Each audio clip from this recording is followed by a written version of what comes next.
5 बार पिंडरा का विधायक रहा हूं, सरकार में मंत्री रहा हूं और इसी बनारस में 10 लाख पार के नारा देने वालों के सामने 1.5 लाख से पार होकर नरेंद्र मोदी संसद पहुंचे थे। जब विधानसभा के चुनाव लड़ रहे थे तो उनके नॉमिनेशन के दौरान उनका चरित्र प्रमाण पत्र उसमें बताता है कि कौन हत्या में शामिल था, कौन बलात्कारियों को बचाने में शामिल था। समय रहते हुए हम बकायदे उनकी छानबीन कर रहे हैं और हम भी पूरी चीज लेकर के आएंगे। अब मुझे लग रहा है कि जब भारतीय जनता पार्टी इतने आरोप लगा रही तो लेके आवे वो। AI जनरेटेड तुम्हारे अध्यक्ष जी ने कहा।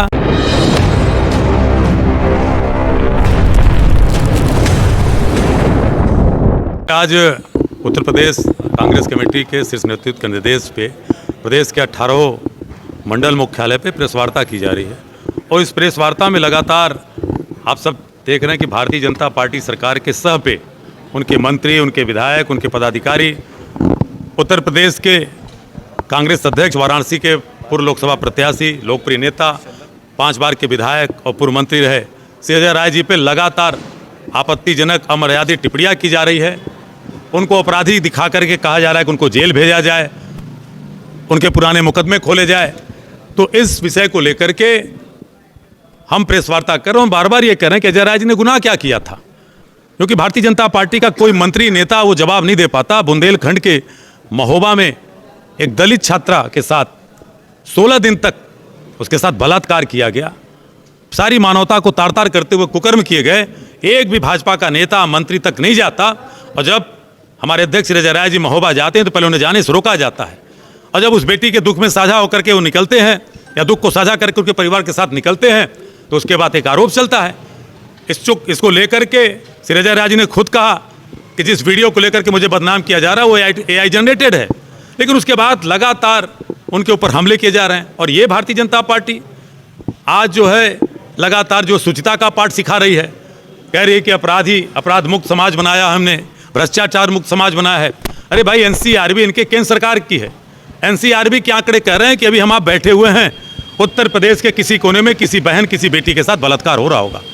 हर 3 घंटे पर उत्तर प्रदेश में बलात्कार होता है, 24 घंटे में 8 से 10 बलात्कार होते हैं। इसके अलावा महिलाओं के साथ और प्रकार की जो शोषण है, अगर उसकी चर्चा करूं तो 24 घंटे में 160 से लेकर 180 वारदात होती है, वहां पर यह बात की जा रही है। और जिस भ्रष्टाचार की बात कहूं, नगर निगम आगरा ने एक निजी बिजली कंपनी टोरेंट को वहां पे उसको 430 करोड़ रुपए का कर्जा माफ कर दिया। क्यों? एक गरीब किसान को 5,000 रुपए का कर्जा भी बनारस में या पूरे उत्तर प्रदेश में माफ नहीं होता, लेकिन भारतीय जनता पार्टी चंदा दो धंधा लो नीति के तहत, जैसा कि हमारे केंद्रीय नेतृत्व ने दिखाया कि उन उद्योगपतियों को, किसानों से लूट करके तमाम तरीके से उनका पूरा नुकसान करना चाहते, उनकी धन संपत्ति देना चाहती है। पहली बात यह है कि जो इन्होंने आरोप लगाए हैं हमारे भी कार्यकर्ताओं ने, और यहाँ पे हमारे जिला अध्यक्ष और शहर अध्यक्ष सम्मानित साथी बैठे हुए हैं, श्री राजेश्वर पटेल जी और श्री राघवन चौबे जी, हमारे साथियों ने भी आधा दर्जन से थानों में इनके खिलाफ FIR की तारीख जो है दी है। अगर मुकदमे नहीं पंजीकृत होते हैं तो हम न्यायालय के द्वारा मुकदमों को पंजीकृत कराने का काम करेंगे, क्योंकि हमें न्यायालय में भी पूरा विश्वास है, उम्मीद है कि जिस तरह से कृत्य इन्होंने किया इनके ऊपर मुकदमा बनता है। और रही बात कि उनके पोस्टर की, तो मुझे लगता है कि जितने ये तथाकथित स्वयंभू ईमानदार जनप्रतिनिधि भारतीय जनता पार्टी के हैं, उनके नॉमिनेशन के दौरान, यानी जब विधानसभा के चुनाव लड़ रहे थे तो उनके नॉमिनेशन के दौरान उनका चरित्र प्रमाण पत्र उसमें बताता है कि कौन हत्या में शामिल था, कौन बलात्कारियों को बचाने में शामिल था, कौन किस माफिया के साथ मिलकर के जमीन का अवैध काम कर रहा था। तो सारी कुंडली उनके है। हम समय रहते हुए हम बकायदे उनकी छानबीन कर रहे हैं और हम भी पूरी चीज लेकर के आएंगे। अब मुझे लग रहा है कि जब भारतीय जनता पार्टी इतने आरोप लगा रही तो लेके आवे वो।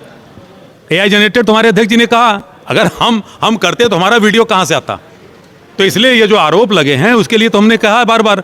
और रही बात कि अध्यक्ष जी ने एक बात और भी कही कि भाई बिल्कुल जांच कराइए, एक खुली किताब की तरह मेरा जीवन रहा है। 5 बार पिंडरा का विधायक रहा हूं, सरकार में मंत्री रहा हूं और इसी बनारस में 10 लाख पार के नारा देने वालों के सामने 1.5 लाख से पार होकर नरेंद्र मोदी संसद पहुंचे थे। उन्होंने कहा कि जिस भी संस्था से, जिस भी जांच कराने एजेंसी से बिल्कुल कराइए, लेकिन उसी एजेंसी से जांच ये जो तथाकथित ईमानदार पदाधिकारी और जनप्रतिनिधि हैं उनका भी होना चाहिए। भारतीय जनता पार्टी के चाल चरित चेहरे का असली संस्कार है, वो यही करते रहे हैं और मुझे लगता है कि इसमें शायद नरेंद्र मोदी जी गदगद होते होंगे।